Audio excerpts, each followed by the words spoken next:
Hello friends, ಇವತ್ತಿನ ಕ್ಲಾಸಲ್ಲಿ ನಾನು ನಾಮಪದಗಳನ್ನು ಟಾಪಿಕನ್ನು ಡಿಸ್ಕಸ್ ಮಾಡ್ತಿದ್ದೀನಿ. ಹಿಂದಿನ ಕ್ಲಾಸಲ್ಲಿ ನಾವು ಸಂಧಿಗಳು, ಸಮಾಸಗಳು ಮತ್ತು ಅದರ ಮೇಲೆ ಕೆಲವು ಉದಾಹರಣೆಗಳು ಮತ್ತು ಯಾವ ರೀತಿ ಸಂಧಿಗಳು ಮತ್ತು ಸಮಾಸಗಳನ್ನು ನೆನ್ಪಿಟ್ಕೋಬೇಕಂತ ನೋಡಿದ್ವಿ. ಈಗ ನಾಮಪದಗಳು. ನಾಮಪದಗಳನ್ನು ಉಂಟು ಮಾಡುವ ಮೂಲ ರೂಪವೇ ನಾಮಪ್ರಕೃತಿ. ಅಂದರೆ ನಮಗೆ ನಾಮಪದ ಸಿಗಲಿಕ್ಕೆ ಏನು ಬೇಕು? ನಾಮಪ್ರಕೃತಿ ಬೇಕು. ಅಂದರೆ ನಾಮಪದದ ಮೂಲ ರೂಪ ಯಾವುದು? ನಾಮಪ್ರಕೃತಿ ಅಂತ. ಇಲ್ಲ ಅದನ್ನ ಏನಂತ ಕರೀತಾರಂದರೆ ಪ್ರಾತಿಪದಿಕ. ನಾಮಪದದ ಮೂಲ ರೂಪ ಯಾವುದಂದರೆ ಪ್ರಾತಿಪದಿಕ ಅಥವಾ ನಾಮ ಪ್ರಕೃತಿ ಅಂತ ಹೇಳ್ಬೋದು. ಇಂತಹ ಪ್ರಾತಿಪದಿಕದ ಮುಂದೆ ನಾಮ ವಿಭಕ್ತಿ ಪ್ರತ್ಯಯ ಸೇರಿದಾಗ ನಮಗೆ ನಾಮಪದಗಳು ಉಂಟಾಗುತ್ತದೆ. ಅಂದರೆ ಇಲ್ಲಿ ಮೂಲ ರೂಪ ಏನು ನಾಮ ಪ್ರಕೃತಿ ಇದೆಯಲ್ಲ, ಅದ್ರ ಜೊತೆಗೆ ನಾಮ ವಿಭಕ್ತಿ ಪ್ರತ್ಯಯ ಸೇರಿದಾಗ ನಮಗೆ ಏನಾಗತ್ತಂದರೆ ನಾಮಪದಗಳು ಸಿಗ್ತವೆ. ಅಲ್ಲದೆ ವ್ಯಕ್ತಿ, ವಸ್ತು, ಪ್ರಾಣಿ ಹಾಗೂ ಸ್ಥಳಗಳ ಹೆಸರುಗಳನ್ನು ತಿಳಿಸುವ ಪದವೇ ನಾಮಪದ. ನಾಮಪದ ಅಂದರೆ ಹೆಸರು, ಯಾವುದೋ ಒಂದು ವ್ಯಕ್ತಿ ಇಲ್ಲ ಸ್ಥಳ ಹಾಗೂ ಪ್ರಾಣಿ, ಪಕ್ಷಿ ಮುಂತಾದ ವಸ್ತುಗಳನ್ನು ಎಲ್ಲವನ್ನು ಏನು ಸೂಚನೆ ಮಾಡ್ತಾವಲ್ಲ ಅಂಥ ಪದಗಳು ಏನಂತ ಕರೆಸ್ಕೊಳ್ತಾವಂದರೆ ನಾಮಪದ. ನಾಮಪದದ ಮೂಲ ರೂಪ ಯಾವುದಂದರೆ ನಾಮ ಪ್ರಕೃತಿ. ಅಲ್ಲಿ ನೆಕ್ಸ್ಟ್ ಬರುತ್ತೆ ಕ್ರಿಯಾಪದದ ಮೂಲ ರೂಪ ಯಾವುದು ಅಂತ, ಅಲ್ಲಿ ಧಾತು. ಸೊ ಈ terms exam point of view important ಆಗುತ್ತೆ. ಎಕ್ಸಾಮಲ್ಲಿ ಕ್ರಿಯಾಪದದ ಮೂಲ ರೂಪಕ್ಕೆ ಏನಂತ ಕರೀತಾರಂತ ಎಕ್ಸಾಮಲ್ಲಿ ಕೇಳಿದರು. ಅಂದರೆ ಕ್ರಿಯಾಪದದ ಮೂಲ ರೂಪ ಧಾತು ಆಗುತ್ತೆ. ಇಲ್ಲಿ ನಾಮಪದದ ಮೂಲ ರೂಪ ನಾಮ ಪ್ರಕೃತಿ. ಇಲ್ಲಿ ನಾಮಪದದಲ್ಲಿ ಬರ್ತಕ್ಕಂಥದ್ದು ಮೊದಲು ವಸ್ತುವಾಚಕ, ಅಂದರೆ ವಸ್ತುಗಳನ್ನು ಸೂಚನೆ ಮಾಡೋದು. ಇದರಲ್ಲಿ ಬರ್ತಕ್ಕಂಥದ್ದು ಮೊದಲು ವಸ್ತುವಾಚಕ, ಅಂದರೆ ವಸ್ತುಗಳ ಹೆಸರು ಹೇಳುವ ಶಬ್ದಗಳನ್ನು ನಾವೆಲ್ಲ ಏನಂತ ಕರಿತೀವಿ? ವಸ್ತುವಾಚಕ ನಾಮಗಳು, ಅಂದರೆ ವಸ್ತುವಾಚಕಗಳು. ಅಂದರೆ ವಸ್ತು ಅಂದರೆ ಇಲ್ಲಿ ಏನು ಬರ್ತಾವಂದರೆ ಪ್ರಾಣಿಗಳು, ಜಡ ವಸ್ತುಗಳು, ವ್ಯಕ್ತಿ ಹೆಸರುಗಳು ಇವೆಲ್ಲ ಏನಾಗ್ತವಂದರೆ ಕೆಲವು ಸ್ಥಳ, ವಸ್ತು ಮತ್ತು ಕೆಲವು ಏನು ನಾಮಗಳನ್ನು ಸೂಚನೆ ಮಾಡ್ತಾವಲ್ಲ ಅವಕ್ಕೆಲ್ಲ ಏನಂತ ಕರಿತೀವಿ? ವಸ್ತುವಾಚಕಗಳು. ಅದರಲ್ಲಿ ಏನೇನು ಬರ್ತಾವಂದರೆ ವ್ಯಕ್ತಿ ಹೆಸರುಗಳು ಕೂಡ ಬರ್ಬೋದು, ಪ್ರಾಣಿ ಹೆಸರುಗಳು ಕೂಡ ಬರ್ಬೋದು, ಜಡ ವಸ್ತುಗಳು ಅಂದರೆ ನಿರ್ಜೀವ ವಸ್ತುಗಳು, ಕಲ್ಲು, ಇಟ್ಟಿಗೆ, ಶಾಲೆ. ಇಲ್ಲಿ ಪ್ರಾಣಿಗಳಂತ ಬಂದರೆ ಆಕಳು, ಎಮ್ಮೆ, ಎತ್ತು ಇತ್ಯಾದಿಗಳು.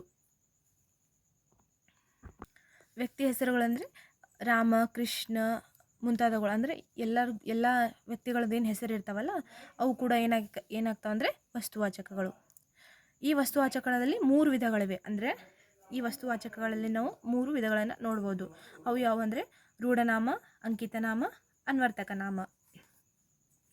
ಎಕ್ಸಾಮಲ್ಲಿ ಒಂದು ಎಕ್ಸಾಂಪಲ್ ಕೊಟ್ಟು ಇದು ಯಾವ್ದು ನಾಮಕ್ಕೆ ಉದಾಹರಣೆ ಅಂತ ಕೇಳ್ಬೋದು. ಅಂದರೆ ಏನಾದರೂ ಒಂದು ಶಬ್ದ ಕೊಟ್ಟು, ಇಲ್ಲಾಂದರೆ ಕೆಳಗಿನವುಗಳಲ್ಲಿ ಯಾವುದು ರೂಢನಾಮಕ್ಕೆ ಉದಾಹರಣೆ, ಅಂಕಿತನಾಮಕ್ಕೆ ಉದಾಹರಣೆ, ಈ ರೀತಿ ಕೇಳ್ಬೋದು. ಮೊದಲಿಗೆ ರೂಢನಾಮ. ಬಹುಕಾಲದಿಂದ ಅಂದರೆ ರೂಢಿಯಿಂದ ಬಂದ ಹೆಸರುಗಳನ್ನು ರೂಢನಾಮ ಅಂತ ಕರಿತೀವಿ. ಒಂದೇ ವರ್ಗಕ್ಕೆ ಸೇರಿದ ಅಥವಾ ಒಂದೇ ಸಮುದಾಯವನ್ನು ಸೂಚಿಸುವ ಹೆಸರಿನ ಶಬ್ದಗಳು. ಅಂದರೆ ಇದು ಒಂದೇ ವರ್ಗಕ್ಕೆ ಸೇರಿರಬೇಕು, ಇಲ್ಲ ಯಾವುದೋ ಒಂದು ಸಮುದಾಯ ಇಲ್ಲ ಗುಂಪು ಯಾವುದನ್ನಾದರೂ ಸೂಚಿಸಬೇಕು. ಮತ್ತು ಇದು ಹಿಂದಿನ ಕಾಲದಿಂದ ಅಂದರೆ ರೂಢಿಯಲ್ಲಿ ಬಂದಿರಬೇಕು. ಅಂದರೆ ಎಲ್ಲರೂ ಆ ಹೆಸರನ್ನು ಯೂಸ್ ಮಾಡ್ಕೊಂಡು ಏನು ರೂಢಿಯಾಗಿ ಬಂದಿರ್ತಾವಲ್ಲ ಅಂಥ ಎಲ್ಲ ಹೆಸರುಗಳು ಏನಂತ ಕರೀತಾರಂದರೆ ರೂಢನಾಮಗಳು. ಇಲ್ಲಿ ನೋಡಿ, ನದಿ, ಜಾತ್ರೆ, ಹುಡುಗಿ, ಹುಡುಗ, ಪರ್ವತ, ದೇಶ. ಅಂದರೆ ಇವೆಲ್ಲ ನಾವು ಹಿಂದಿನ ಕಾಲದಿಂದಲೂ ಈ ಹೆಸರುಗಳನ್ನು ಯೂಸ್ ಮಾಡ್ಕೊತ ಬಂದಿದ್ವಿ. ಸೊ ಹಾಗಾಗಿ ಇವೆಲ್ಲ ಏನಾಗಿ ಕಂಡುಬರ್ತಾವಂದರೆ ರೂಢನಾಮಗಳು. ಹಳ್ಳಿ, ಮರ, ಮನುಷ್ಯ, ಪಶು, ಪಕ್ಷಿ ಇವೆಲ್ಲ ಎಷ್ಟೋ ಶತಮಾನಗಳಿಂದ ನಾವು ಇದನ್ನ ಬಳಕೆ ಮಾಡ್ಕೊತ ಬಂದೀವಿ. ಸೊ ಹಾಗಾಗಿ ಇವೆಲ್ಲ ಏನಾಗ್ತಾವಂದರೆ ರೂಢನಾಮಗಳು. ನೆಕ್ಸ್ಟ್ ಬರ್ತಕ್ಕಂಥದ್ದು ಅಂಕಿತನಾಮ. ಅಂದರೆ ಇಷ್ಟಕ್ಕನುಸಾರವಾಗಿ ನಾವು ಇಟ್ಟಿರುವ ಹೆಸರು, ಆ ಹೆಸರಿಗೆ ಏನಂತ ಕರಿತೀವಿ ಅಂದರೆ ಅಂಕಿತನಾಮ ಅಂತ ಕರಿತೀವಿ. ಉದಾಹರಣೆ ನೋಡಿ, ನಾವು ಎಲ್ಲಿ ಹೋಗಿ ಶಿಕ್ಷಣ ಕಲಿತೀವಲ್ಲ ಅದಕ್ಕೆ ಶಾಲೆ ಅಂತ ಕರೆದ್ವಿ. ಕಾಳಿದಾಸ ಅಂದರೆ ಯಾರಿಗಾದರೂ ನಾವು ಕವಿರತ್ನ ಕಾಳಿದಾಸ ಅಂದರೆ ಎಲ್ಲವನ್ನು ಬಲ್ಲವ ಅಂತ ಹೇಳಿ, ಅಂದರೆ ಈ ರೀತಿ ಇಟ್ಟಿರ್ತಾರಲ್ಲ ಹೆಸರು, ಅವೆಲ್ಲ ಏನಂತ ಕರೆಸ್ತಾವೆ ಅಂದರೆ ಅಂಕಿತನಾಮ. ಹುಬ್ಬಳ್ಳಿ, ಮಂಜು, ರಾಜೀವ, ಚಂದ್ರ, ಸೀತಾ ಇವೆಲ್ಲ ಅಂದರೆ ವ್ಯಕ್ತಿಗಳ ಹೆಸರುಗಳು ಏನಿರ್ತಾವಲ್ಲ ಅವೆಲ್ಲ ಎಲ್ಲಿ ಬರ್ತಾವಂದರೆ ಅಂದರೆ ನಾವು ಇಷ್ಟಪಟ್ಟು, ಈಗ ಹುಟ್ಟಿದಾಗ ಮಗುವಿಗೆ ಇಷ್ಟಪಟ್ಟು ಯಾವುದಾದ್ರೂ ಒಂದು ಹೆಸರು ಇಡ್ತಾರಲ್ಲ, ಸೊ ಅವೆಲ್ಲ ಏನಾಗಿ ಕಂಡುಬರ್ತವೆ? ಅಂಕಿತನಾಮ ಆಗಿ ಕಂಡುಬರ್ತವೆ. ಲಾಸ್ಟ್ ಬರ್ತಕ್ಕಂಥದ್ದು ಅನ್ವರ್ತನಾಮ. ಅರ್ಥಕ್ಕೆ ಅನುಸಾರವಾಗಿ ಅಥವಾ ವಸ್ತುವಿನ ಲಕ್ಷಣಕ್ಕನುಸಾರವಾಗಿ ಕರೆಯಲ್ಪಡುವ ಹೆಸರುಗಳಿಗೆ ಅನ್ವರ್ತಕ ನಾಮ ಎಂದು ಕರೆಯುತ್ತಾರೆ. ಅಂದರೆ ಅದು ನಾವೇನೋ ವಸ್ತು ಇಲ್ಲ ಒಂದು ಸ್ಥಳ ಇಲ್ಲ ಒಂದು ಊರು ಏನಾದರೂ ಒಂದು ವ್ಯಕ್ತಿಯನ್ನು ನಾವು ಸೂಚನೆ ಮಾಡ್ತೀವಲ್ಲ, ನಾವು ಕರೆಯುವಂಥ ಹೆಸರು ಅದಕ್ಕೆ ಅರ್ಥಕ್ಕೆ ಅನುಸಾರವಾಗಿರಬೇಕು. ಅಂದರೆ ನಾವೇನು ಹೆಸರು ಕರಿತೀವಲ್ಲ ಆ ಹೆಸರಿನಿಂದನೇ ಆ ಸ್ಥಳ ಅಥವಾ ಆ ಊರು ಗುರುತಿಸ್ಬೇಕು. ಇಲ್ಲಾಂದರೆ ಆ ಲಕ್ಷಣವನ್ನೋದು ತೋರಿಸ್ಬೇಕು. ಅಂದರೆ ಆ ಸ್ಥಳದ ಲಕ್ಷಣವೋ ಇಲ್ಲ ಒಬ್ಬ ವ್ಯಕ್ತಿಯ ಲಕ್ಷಣವೋ ಈ ರೀತಿ ಏನು ಕಂಡು ಬರ್ತಾವಲ್ಲ ಅವು ಅಂಥ ನಾಮಗಳಿಗೆ ಏನಂತ ಕರೀತಾರೆ ಅಂದರೆ ಅನ್ವರ್ಥನಾಮ ಅಂತ ಕರೀತಾರೆ. ಇಲ್ಲಿ ನೋಡಿ, ವೈದ್ಯ, ಶಿಕ್ಷಕ ಅಂದರೆ ಶಿಕ್ಷಣವನ್ನು ಕಲಿಸುವ ಶಿಕ್ಷಕ ಅಂದರೆ ಅವ್ರದ್ದು ಲಕ್ಷಣವನ್ನು ತೋರಿಸ್ತೆ. ಕುಂಟ ಅಂದರೆ ಯಾರಿಗೆ ಕಾಲಿರಲ್ವ ಅವ್ರಿಗೆ ಏನಂತ ಕರೀತಾರೆ ಅಂದರೆ ಕುಂಟ. ಕಿವುಡ, ಮುದುಕ, ಗಾನಿಗ, ಭಿಕ್ಷುಕ ಅಂದರೆ ಒಂದು ಸಟನ್ ಅವ್ರದ್ದು ಏನೋ ಕ್ಯಾರೆಕ್ಟರಿಸ್ಟಿಕ್ ನೋಡಿ ಇಟ್ಟಿರ್ತಕ್ಕಂಥ ಹೆಸರುಗಳನ್ನು ಏನಂತ ಕರೀತಾರೆ ಅಂದರೆ ಅನ್ವರ್ಥನಾಮ ಅಂತ ಕರೀತಾರೆ. ಮಂತ್ರಿ, ಚಾಲಕ, ಹಾವಾಡಿಗ ಇತ್ಯಾದಿ ಇವೆಲ್ಲ ಏನಾಗಿ ಕಂಡುಬರ್ತವೆ? ಅನ್ವರ್ಥಕ ನಾಮಾಗಿ ಕಂಡುಬರ್ತವೆ. ನೆಕ್ಸ್ಟ್ ಬರ್ತಕ್ಕಂಥದ್ದು ಎರಡನೇದು. ಇವು ಮೂರು ಎದರಲ್ಲಿನ ವಿಧಗಳಂದರೆ ವಸ್ತುವಾಚಕಗಳಿನ ವಿಧಗಳು. ನೆಕ್ಸ್ಟ್ ಬರ್ತಕ್ಕಂಥದ್ದು ಗುಣವಾಚಕಗಳು. ಅಂದರೆ ಇಲ್ಲಿ ಒಂದು ವಸ್ತು, ನಾವು ಆಗಲೇ ಹೇಳಿದಾಗೆ ಇಲ್ಲಿ ಏನಾಗತ್ತಂದರೆ ಒಂದು ವಸ್ತುವಿನ ಗುಣ, ಅದರದ ರೀತಿ ಮತ್ತು ಆ ವಸ್ತುವಿನ ಸ್ವಭಾವಗಳನ್ನು ತಿಳಿಸುವ ಎಲ್ಲ ವಿಶೇಷಗಳನ್ನು ಏನು ಒಳಗೊಂಡಿರ್ತಾವಲ್ಲ ಅಂಥ ವಾಚಕಗಳಿಗೆ ಅಂದರೆ ಅಂಥ ನಾಮಪದಗಳಿಗೆ ಏನಂತ ಕರೀತಾರೆ ಅಂದರೆ ವಸ್ತುವಾಚಕಗಳು. ಉದಾಹರಣೆ ನೋಡಿ, ಹಿರಿದು, ಕಿರಿದು, ಕರಿ, ಬಿಳಿ, ಒಳ್ಳೆಯ, ಸುಗುಣ, ಕೆಟ್ಟ, ಹೊಸದು. ಅಂದರೆ ಅದು ಒಂದು ವಸ್ತುವಿನ ಗುಣವನ್ನು ಮತ್ತು ಅದರದ್ದು ಸ್ವಭಾವವನ್ನು ನಮಗೆ ತೋರಿಸ್ಕೊಡ್ಬೇಕು. ಅಂದರೆ ಇಲ್ಲಿ ಹಿರಿದು ಅಂದರೆ ದೊಡ್ಡದು, ಕಿರಿದು ಅಂದರೆ ಚಿಕ್ಕದು, ಇಲ್ಲಿ ಕರಿ, ಬಿಳಿ ಅಂದರೆ ಬಣ್ಣದ ಸ್ವಭಾವವನ್ನು ತಿಳಿಸಿಕೊಟ್ಟಿದೆ.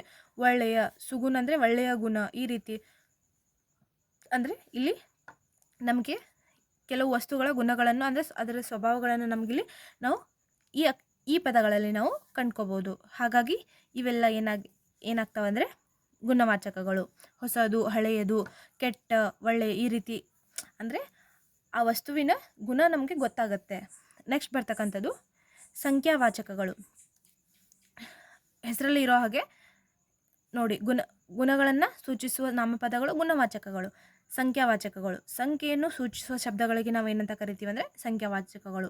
ಉದಾಹರಣೆಗೆ 1, 2, 3, 4, 10, 20 ಈ ರೀತಿ ಏನು ನಾವು ಸಂಖ್ಯೆಗಳನ್ನು ಸೂಚಿಸ್ತೀವಲ್ಲ ಅದಕ್ಕೆ ಏನಂತ ಕರಿತೀವಿ ಅಂದರೆ ಸಂಖ್ಯಾವಾಚಕಗಳು. ನೆಕ್ಸ್ಟ್ ಬರ್ತಕ್ಕಂಥದ್ದು ಪರಿಣಾಮವಾಚಕಗಳು. ಅಂದರೆ ಅಳತೆ, ಇದು ಇಷ್ಟಿದೆ ಇದು ಇಷ್ಟಿದೆ ಅಂದರೆ ಅದು ಪರಿಣಾಮ ನಾವು ಎಷ್ಟಿರುತ್ತೆ ಅಂತ ನೋಡ್ಕೊಂಡು ಹೇಳ್ತೀವಲ್ಲ ಅವುಗಳಿಗೆ ಏನಂತ ಕರೀತಾರೆ ಅಂದರೆ ಪರಿಮಾಣವಾಚಕಗಳು. ಇಲ್ಲಿ ನೋಡಿ, ವಸ್ತುಗಳ ಸಾಮಾನ್ಯ ಅಳತೆ, ಅದರ ಪರಿಮಾಣ, ಗಾತ್ರ ಇತ್ಯಾದಿಗಳನ್ನು ಹೇಳುವ ಶಬ್ದಗಳಿಗೆ ಪರಿಮಾಣವಾಚಕ ಅಂತ ಕರಿತೇವೆ. ಇದು ಪರಿಮಾಣ ಆಗಬೇಕು, ಪರಿಮಾಣವಾಚಕಗಳು. ಅಂದರೆ ನಾವಿಲ್ಲಿ ಏನು ಹೇಳ್ತೀವಿ ಅಂದರೆ ಒಂದು ವಸ್ತುಗಳನ್ನು ಅದರ ಅಳತೆ ಎಷ್ಟಿದೆ ಅಂದರೆ ತೂಕ ಆಗ್ಬೋದು, ಅದರ ಗಾತ್ರ ಅಳತೆಗಳನ್ನು ಏನು ಹೇಳ್ಕೊತೀವಲ್ಲ ಅಂಥ ವಸ್ತುಗಳಿಗೆ ಏನಂತ ಕರೀತಾರೆ ಅಂದರೆ ಅಂತಹ ನಾಮಪದಗಳಿಗೆ ಪರಿಮಾಣವಾಚಕಗಳಂತ ಕರೀತಾರೆ. ಉದಾಹರಣೆಗೆ ಅಷ್ಟು, ಇಷ್ಟು, ಎಷ್ಟು, ಹಲವು, ಕೆಲವು, ಸ್ವಲ್ಪ, ಬಹಳ ಮುಂತಾದವುಗಳು. ಈ ರೀತಿ ಅಂದರೆ ಅಷ್ಟಿದೆ, ಇಷ್ಟಿದೆ, ಆ ವಸ್ತುವಿನ ತೂಕ, ಗಾತ್ರ ಅಂದರೆ ಈ ರೀತಿ ಏನು ನಾವು ಅಳತೆಯನ್ನು ಹೇಳ್ತೀವಲ್ಲ ಅಂಥ ನಾಮಪದಗಳಿಗೆ ಏನಂತ ಕರೀತಾರೆ ಅಂದರೆ ಪರಿಮಾಣವಾಚಕಗಳು. ಅಷ್ಟು, ಇಷ್ಟು, ಹಲವು, ಕೆಲವು, ಎಷ್ಟು, ಮುಂತಾದವುಗಳು. ಮುಂದೆ ಬರ್ತಕ್ಕಂಥದ್ದು ದಿಗ್ವಾಚಕಗಳು. ಅಂದರೆ ಇಲ್ಲಿ ದಿಕ್ಕುಗಳ ಹೆಸರನ್ನು ಸೂಚಿಸುವ, ಇಲ್ಲೆಲ್ಲ ನೋಡಿ ಆ ಹೆಸರಿನಲ್ಲೇ ನಮಗೆ ಅದರ ಅರ್ಥನ ನಾವು ಕಂಡ್ಕೋಬಹುದು. ದಿಗ್ವಾಚಕಗಳು ಅಂದರೆ ದಿಕ್ಕುಗಳ ಹೆಸರನ್ನು ಸೂಚಿಸುವ ಶಬ್ದಗಳನ್ನು ದಿಗ್ವಾಚಕಗಳು ಅಂತ ಕರೀತಾರೆ. ಅಂದರೆ ಉದಾಹರಣೆಗೆ ಉತ್ತರ, ದಕ್ಷಿಣ, ಪೂರ್ವ, ಪಶ್ಚಿಮ, ಮೂಡಣ, ತೆಂಗನ ಮತ್ತು ಮೇಲೆ, ಕೆಳಗೆ ಈ ರೀತಿ. ಅಂದರೆ ನಾವು ಏನು ದಿಕ್ಕುಗಳನ್ನು ಹೇಳ್ತೀವಲ್ಲ ಆ ದಿಕ್ಕುಗಳನ್ನು ಹೇಳಲಿಕ್ಕೆ ನಾವು ಯಾವ ನಾಮಪದಗಳಂದರೆ ಹೆಸರುಗಳನ್ನು ಏನು ಯೂಸ್ ಮಾಡ್ತೀವಲ್ಲ ಅವಕ್ಕೆ ಏನಂತ ಕರೀತಾರೆ ಅಂದರೆ ದಿಗ್ವಾಚಕಗಳು ಅಂತ ಕರೀತಾರೆ. ನೆಕ್ಸ್ಟ್ ಬರ್ತಕ್ಕಂಥದ್ದು ಭಾವನಾಮಗಳು.